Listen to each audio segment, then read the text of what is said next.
Hey everybody, welcome back to the channel. I'm Arthur and you're watching Dirt Hammers Off-Road. Hey, if it's your first time, make sure you subscribe, like the video, share. Returning subscribers, hey, thank you as usual. Today in this video is going to be quick. I just want to show you my new Suntop Fastback. So here we have the new Suntop Fastback top. And if you've seen any of the other videos, you know that I've been running the Suntop Cargo Top U4 with the cargo rack. But this really just changes the whole look of the Jeep. This Fastback look does, for sure. Now, unfortunately, with our weather our weather's been great, but this time of the year in Georgia, our pollen just kills us. So we haven't been topless a lot, but really loving the look of this new soft top. And what's kind of unique with the Suntop is, you know, a little bit of modular kind of design. The top part is more like a kind of like a bikini top, and you can change out the back. I could easily change out from the Fastback back to the cargo top fairly quickly and fairly easy. This Fastback top is kind of two pieces.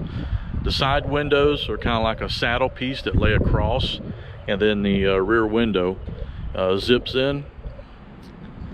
But you can see all the pollen on this thing. So we haven't done a lot of topless days yet, just with allergy season, but it really gives the Jeep a whole new look for sure.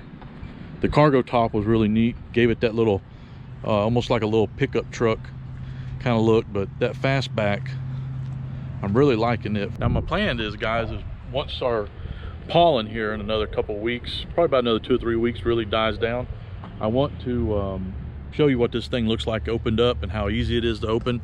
It's really simple. I don't know, I just can't explain it. It's just simple. Probably one of the most quick and most accessible ways to go topless is with Suntop. It just takes just moments just to go topless. It takes just a few moments to get the back off, and super clean, simple. And I'll put some information below so you can check those guys out. But again, I'll put a link up in here in the corner, and you can see the cargo top. You can take a look of it. I don't know if I'm going to change in and out between the two very much. I may. I've also had plans of looking at getting another Jeep JK maybe in the future, so I may have that cargo top, or one or the other may end up on that Jeep. So anyways, hey, thanks for watching. Make sure you check out Suntop, and make sure you subscribe, like the video, and thanks.